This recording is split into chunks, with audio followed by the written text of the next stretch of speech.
Welcome to another conversation on the All About You podcast. Today I have a very special guest, Belinda Reynolds, who is an internationally renowned composer and educator. Belinda, welcome to the podcast. Thank you so much for having me, Sheila. Belinda, your bio is so vast, so can you introduce yourself, because you're going to do a far better job than I would. Well, I consider myself a adopted native of California. My father was in the United States Air Force, so we moved everywhere. I moved out there for university at Berkeley, California, and I did my bachelor's and master's there. Then I worked a little in New York City and did my doctorate at Yale University. I have degrees in composition, music, and piano. I love writing for all instruments, soloists to orchestras, and I particularly enjoy teaching. I teach both piano and composition privately and in groups in my private studio, and also do residencies around the United States and in other countries. Wow, that is a very, very impressive history. Can we just go back? When did your love of music begin? To be honest, I can't remember a time in which I wasn't doing music. They tell me I started playing piano when I was 3. I started plucking at the keys. My parents were very involved in the church, and my mother was the church pianist. And so to babysit me during the services, she would put me next to her on the piano and give me some bass notes to pick out along with the harmonies. But I started making up music when I was about 6 years old.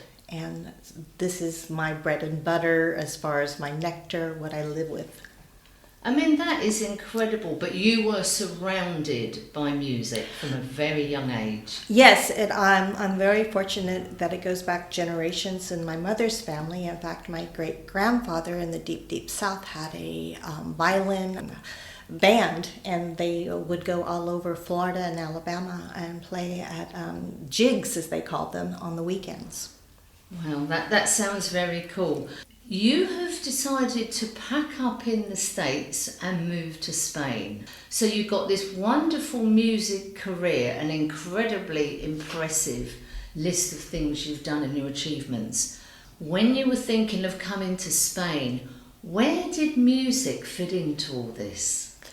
Well, music always comes with me, but it was time for a life change for me. I had started studying Spanish during COVID and fell very much in love with it, and decided to make a 1-month trip to come visit Spain and meet the people that I had learned with online via Zoom. During the time I planned my trip and actually leaving, my 30-year marriage dissolved, and I decided, well, let's see if I'm going to move to Spain. So I extended my trip to 2 months and fell in love with the country, fell in love with Valencia, and decided then and there to apply for a student visa.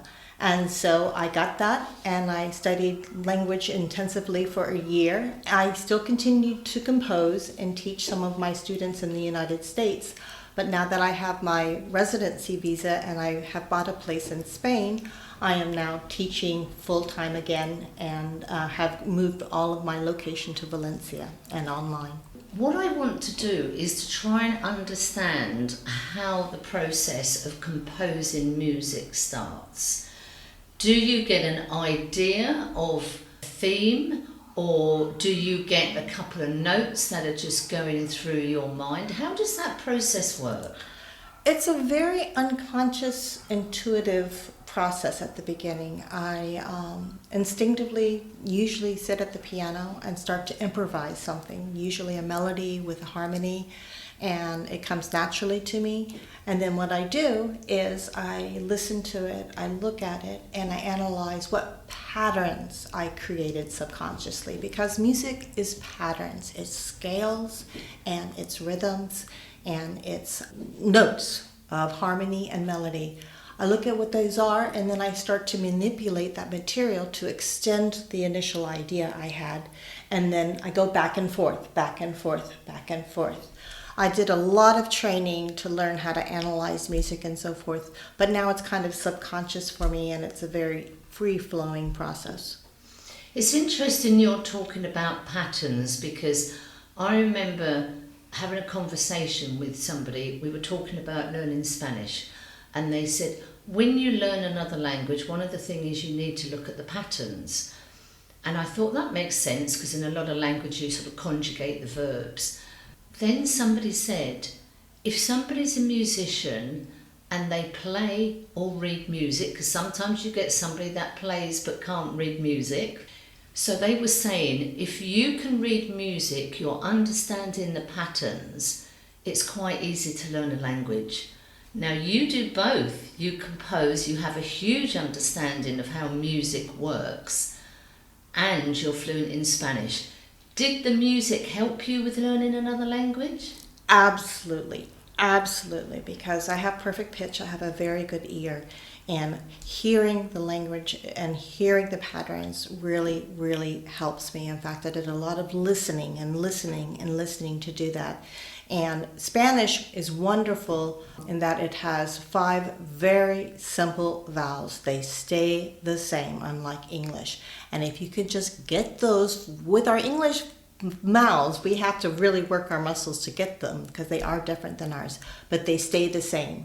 And Spanish is very logical in that way. And so music definitely has helped me with learning the language. Oh, well, I'm glad you agree with that statement. Belinda, let's sort of imagine you've got somebody who, okay, I want to learn the piano.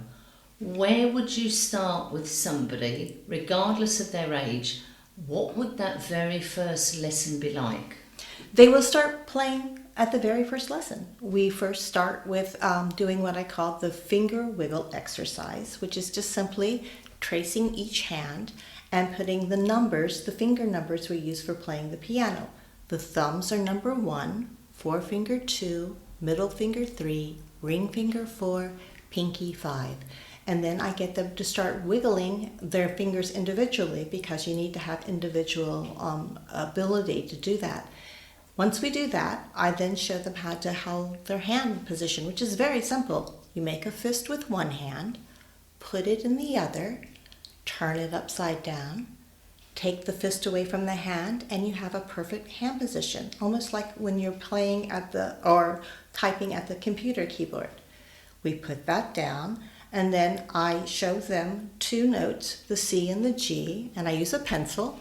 I draw a star and a heart, and we start immediately learning what I call the pepperoni pizza, which is a technical rhythm, which is a variation of Twinkle Twinkle. It's pepperoni pizza, pepperoni pizza, and then I play it for them. They play it back, and then I start showing them, and by the end of the lesson, they have learned Twinkle Twinkle as pepperoni pizza, and they love doing that. I help orient them to the piano because the piano is made of white keys and black keys, and the black keys are in sets of 2 and 3. We find those on the piano so they get oriented with it. And then at the end, I give them a little teaser of what we call, in English, the music alphabet. Music has 7 notes, A, B, C, D, E, F, and G. And I give them a little bit of a composition game in which they make up a word using the music alphabet. Can you think of a word with those 7 letters, Sheila? Bed. Exactly. And if you can allow me, a bed will sound like this on the piano. B, E, D. And so you can make up a whole entire song. This is cabbage. And then you can eventually have a whole song.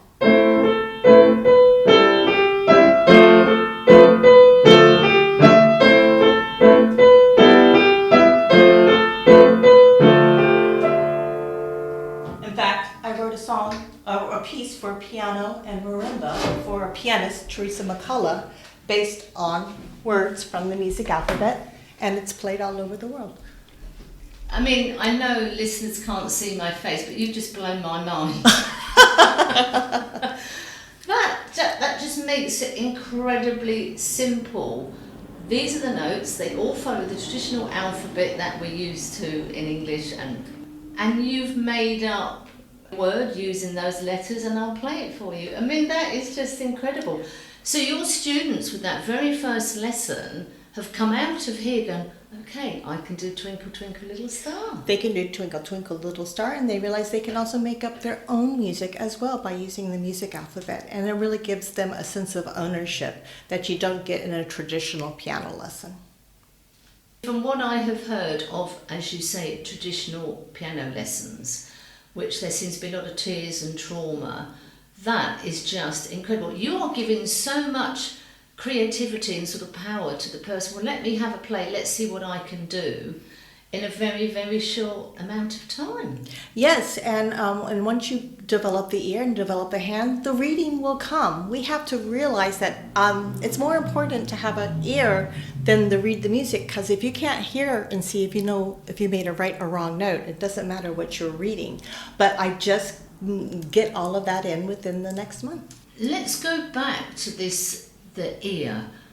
Do certain people have a real good ear for music? I guess it's rather like exercise. Some people pick up the beat, pick up the rhythm, have got good coordination. Other people, you put them in an exercise or a dance class and they don't know their left from their right.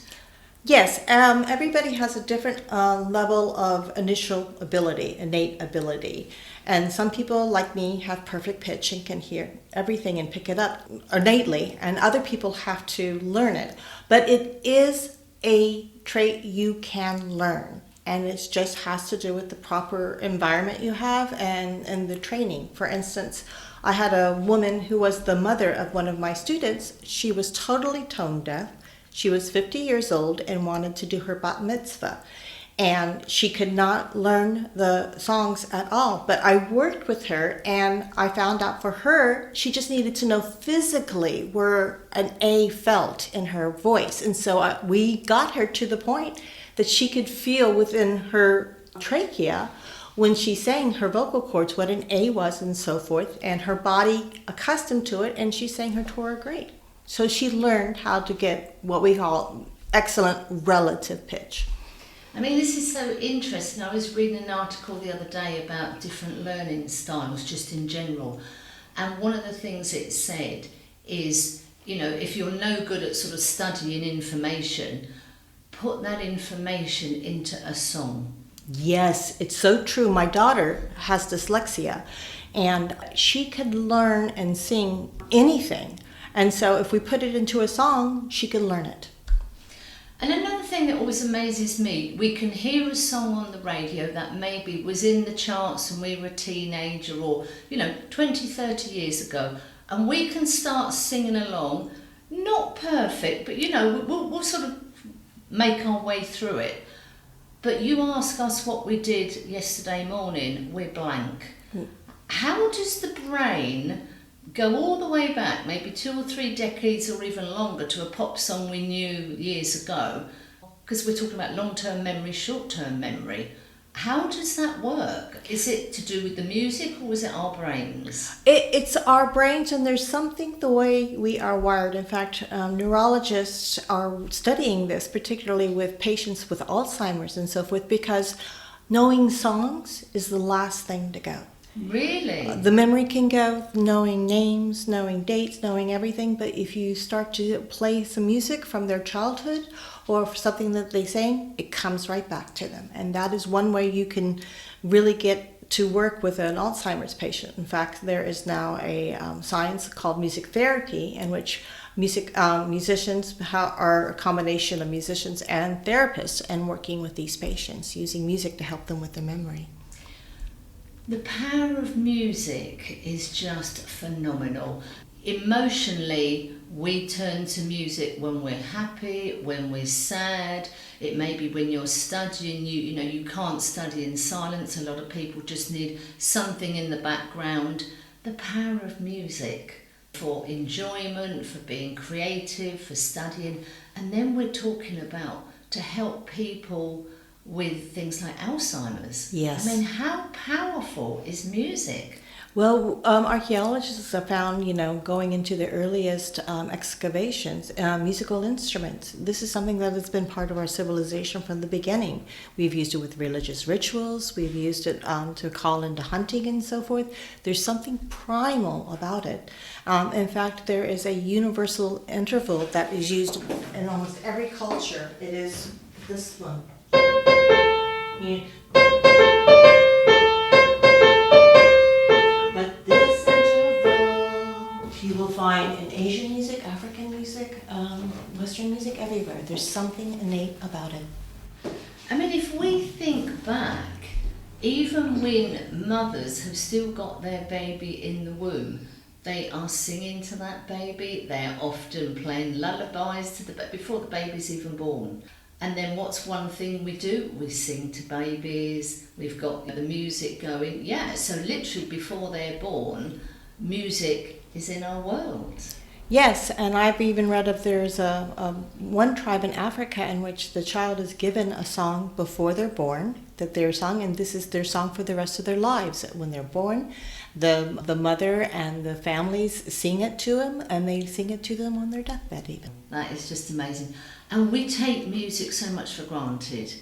I'm the first person, as soon as I get home, I'll put a YouTube video on, depending on my mood. If it's disco, it could be classical, chill out, spa music. The power of music. Yes, it's incredible. It's becoming ubiquitous, but you sometimes, I have what's called worm ear, which means the last thing I've heard is always in my ear, and so I have to be a little mindful. Otherwise, sometimes I can get something in there that'll drive me a little crazy. Well, I've heard this thing called an earworm. You hear a bit of music, in a shop, or you hear it in someone's car, and you can't get it out of your brain. Exactly. So that's the earworm. That's the earworm, and I have a go-to to reset myself. There's a Bach violin concerto that I start to think right away and try to get, if it's like a bad commercial music or something from a radio advertisement or something. Let's talk about some of your achievements, because that was a very impressive list of the things you've done. Let's talk about some of these. Well, I've been very fortunate that throughout the years as a student and in festivals and conferences that I've met some incredible players and conductors that I've worked with. Between my master's and my doctorate, I lived in New York City for a year, worked as a musicologist, which means basically I worked for a copyright litigation specialist in which I had to take music from like commercials or something when somebody was suing somebody else for stealing their music and write it down to make it as simple as possible for a jury that read no music to understand when something was being stolen from somebody else. Doing that, I met a lot of different people in New York City and was able to start working with ensembles such as City Winds, and I worked with the Denver Young Artist Orchestra in Colorado, Kathleen Sapovi, who is a famous New York pianist. And I've been able to write for groups in the Netherlands and in Argentina. You just said about working, when there is a problem with who owns the music, who's written the music. If we think about it, in the traditional alphabet, you've got so many letters. Songs are written, books are written, newspapers, articles. In music, you have got so many notes. And you think about the amount of pieces of music, songs, whether they're popular, whether they're to do with culture. It's incredible, isn't it? You have a limited number of notes and words and what you can create. Particularly with music, you can make it happy, you can make it traditional, you can make it sad. It's amazing. Yes, it is amazing. And how do you say that, this is a copy of somebody and not just a variation or an arrangement or something different? And it's really interesting in how people decide when it is similar or different, because like you said, we have a certain amount of letters in the alphabet, a certain amount of pitches, a certain amount of rhythms, and it's infinite. I think that's fascinating that you are having to sort of dissect a piece of music for people who have got no idea about reading music or possibly no musical ability whatsoever, so that they can decide yes or no. I mean, that's huge. It was, and it was a good challenge for me, and it helped me with my teaching because I had to take this music language and turn it basically into a color pattern, so people could look at a pie chart and see, oh, there's 3/4 of this that is orange that matches the other one. And I would put things into color charts so that the jury could understand just how much everything matched. However, there was one case that I worked on against Percy Sledge sued New Kids on the Block, I believe it was the name of them. And because they had stolen a song of his, I'll Be Your Everything. And they did. It was almost the exact same lyrics. The only difference was that it was in a different key. They sang it in a higher key than he sang it. However, this was before the internet, and they won the case. Why? Because they said that they were too young to have heard it on the radio. So even with all the work I did and all the charts, and then literally, you looked at the chart and it was all orange, and only a little tiny yellow difference. It didn't work. This will show our age a little bit here, Belinda. Kids can be raving about a song now, and then we can be singing along. How do you know that song? Well, I remember back in so that was a big hit with whoever. They think it's something brand new. No, that's the same song. Another artist has changed it slightly and jazzed it up or slowed it down or whatever. Yes. These things often do go round in a circle, in a cycle, I should say. Yes, exactly. You've got your own private studio here in Spain. In Spain, for a lot of people who don't know, every little neighbourhood will have its own band. Generally, all the kids are in a band, whether they're playing trumpet, trombone, drums or whatever. Most children are in a music band. Whenever we have a fiesta here in Valencia, there will be a band. If you're getting married and for like your hen night or you will have a band. So music is everywhere in the streets here. What was the difference for you from coming, I assume, from probably quite a very formal musical background, and then coming here and on a Saturday morning outside your kitchen window, you've got a band in their band jackets and they've got their flag and they're marching up and down the street? Well, for me, it was sheer heaven because in the United States, unfortunately, the way that arts education has been decimated in the last 15 years. And I grew up in the schools and I learned how to play instruments besides the piano in school. I learned the viola, I learned the flute, I learned violin. But now it's almost impossible to get that type of education in the United States and to come into a culture in which in Valencia alone there's over 18 music schools, and it's incredible. So for me to be in a culture in which it's just everybody learns, I love it. It's fabulous and it's nectar to me and so refreshing. Really nice to hear that because for a lot of people it's not their cup of tea. But I think it's great. It's like you'll see a band in the street. Okay, what is it? A special day today? If you say, oh no, so and so's getting married, so they've got the band. You've opened your own music studio here. What is it like teaching adults and children? Is it very different? It is different and it's the same. The one thing with children that we as adults don't have is that children are still sponges. They're malleable, both physically and mentally. Their brain is open and more easily accessible to new music and doesn't have preconceived notions.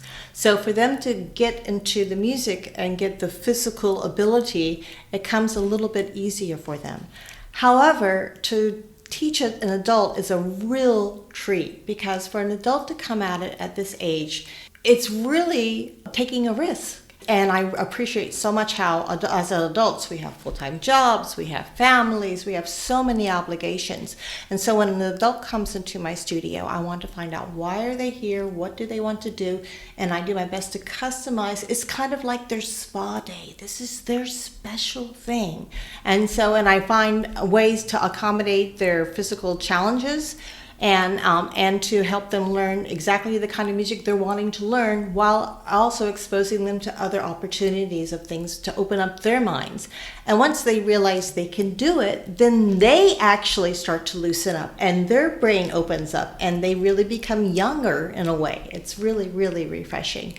But I do use the same beginning materials with both the adults and the children, like the Twinkle Twinkle pepperoni pizza I was telling you. I show an adult how to do that. With a kid, we will take a little bit of time and let's draw a piece of pepperoni pizza and let's make a little sandwich out of it. And so with them, I do more activities of drawing and other things to help keep their attention and keep them going, whereas an adult can have a longer attention span. And the thing is with adults, we're not very good at being beginners, are we? No. And getting an adult to feel like comfortable and not criticize themselves if they make a wrong note and everything like that. With an adult, it's kind of almost like a psychology session at the beginning to help get them relaxed and comfortable with me. But usually by the end of the first lesson, they're really enjoying themselves and realizing, I can have fun with this. What would be the average age of an adult who comes to you with no sort of musical background and go, I actually quite fancy learning the piano? They usually are between the ages of 40 and 60. A lot of people who come to it are entering retirement and want to try. Or oftentimes I am teaching somebody's child and they're really getting into it, the parent, and then I start teaching them as well. And they really, really enjoy it. I mean, I think that's fantastic, isn't it? So people have decided, I'm actually going to finally have a go at learning the piano. Maybe they've thought about it for decades, it just hasn't been the right time. I think that's fantastic. People trying something for the first time. And they're doing it within a couple of years. I have students who are playing jazz, who are doing show tunes, who are doing whatever they want to do. And I just started a student here who is an interesting man. He's in his 30s. He's self-taught. He taught himself piano completely by ear. He can play amazingly, but he's Spanish. But he never learned how to read a note, and he wants to learn how to compose. So now I'm working with him, helping him learn how to read the music, understand all the stuff that he's learned, and now showing him the actual technique. I mean, that must be brilliant for you as well, because you've got teaching the piano plus the composition. Oh, yes. I love doing that, yes. So where is your heart? Is it in the composing side or is it in the piano? It's probably asking you who's your favourite child, actually, isn't it? It's probably like that. Yes. Well, when I was learning piano growing up, I always was the student who was composing more than practicing. This is a very special podcast because there is going to be just over 8 minutes of your own composition. Can you tell us about that composition? What's that composition called? Why you wrote it? And obviously we're going to play that at the end. Certainly. The name of it is Cher. It's after the name of my great aunt, Aunt Sharon. And this is a very unique piece because it literally, the bulk of it came to me in one evening. I found out that my Aunt Sharon had passed away after a long battle with cancer. And she was an amazing, strong woman. She could do anything and just had such a great sense of joy of life. And upon hearing of her death, I just sat down at the piano and I played and I improvised this piece. I recorded it, and the next day I decided to make it into a piece for flute and piano. And within 3 weeks it was done. It was premiered at the Spoleto International Music Festival, and since then has been arranged for violin and piano, English horn and piano, trumpet and piano, clarinet and piano, because it's been a very moving piece for people. And the version you will hear on the podcast today is for violin and piano. And creating this piece, I just wanted to make a mood of just reflection of a very wonderful life and give everybody a moment for that. I've heard the original recording of that and it's absolutely beautiful. Your story of Aunt Sharon Yes. is just, I mean, that just must make her passing make you feel better, because that piece is going to live on through different generations, different musicians, and who knows where it's going to end up. And we all take something different from a piece of music. Exactly. You're absolutely right, Sheila. And that's one of the things that I really want people to realize is when you listen to my music, everybody comes from it from a different perspective. And I'm not expecting you to come from my perspective. I want you to come from yours and your ears and your moment and your life. And yes, that's one of the ways that I approach living. If there's a situation that's happening in my life, I always go to the piano and play and work it out. I think we all do that. You know, if we've had a really bad day, we want to go home and put the banging tunes on. Yes. You know, if we want to sort of chill out, we might put something instrumental or classical. We do use music an awful lot for our mood, to lift it, to calm us down, to work things through. There's another piece of mine that you can find that has been recorded called Dust. And this one was written for 9/11 because I was going to New York City 3 weeks after the bombings happened and the destruction of the bombs. And coming into New York City, I saw such dust from coming up through the air. It was just everywhere. And I was going to an artist colony and I was called and asked if I would write a piece for a benefit concert for the victims of 9/11. And I wrote a piece for cello and clarinet. And it's a meditative prayer of that. And it's very reflective of the mood for people.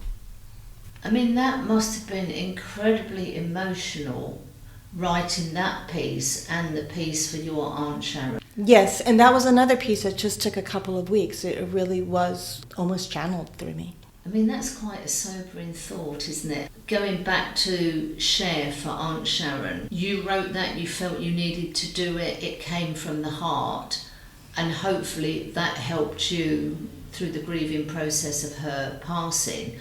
And obviously the 9/11 affected absolutely everybody in the world, and you wrote a piece especially for that. We obviously will include a link to that in the podcast. Excellent. One thing I want to cover with you, you've got a special project you're working on for 2025. I am very excited to say I'm producing a concert of my music here in Valencia, which will be featuring local musicians, as they will also be playing other music as well to round out the program. And I am writing 2 pieces for the event. I'm writing a piece for solo violin for this amazing violinist, and also writing for a saxophonist, pianist, and violinist. So there will be a trio of that. There will be a performance of Cher live also, and I will be playing piano on that. And then there will be a 2-string trio. So the people of Valencia have got something to look forward to. Yes. We can provide a link to information about that concert as well on the podcast for Absolutely. those people living in Valencia. Belinda, what haven't we covered about music? We've talked about music theory, we've talked about lessons for children and adults and how they may differ. We've talked about you writing special pieces, your Share and Dust. Is there anything else we need to cover? I just want to encourage people that if you are interested in music, wherever you are, feel free to explore it. My studio is open. I still have students, so go to my website and sign up for a free sample lesson, or whatever you want to do. It is an amazing, amazing thing to have in your life. So you are very, very happy with your new life here in Valencia, your new studio, you've got students, you've got this huge project. It's all looking good. Yes, I'm really grateful. I'm the happiest I've been in decades. I love living here, and I'm so happy with the community I've met here. We are definitely very, very happy you're here and enjoying the wonderful Valencia and bringing your kind of music to Valencia. Well, thank you so much. I appreciate that. Oh, Belinda, thank you. I hope you enjoyed that conversation. So if you'd like to be a guest on the All About You podcast, send me an email on allaboutyoupodcast@yahoo.com and let's tell your story.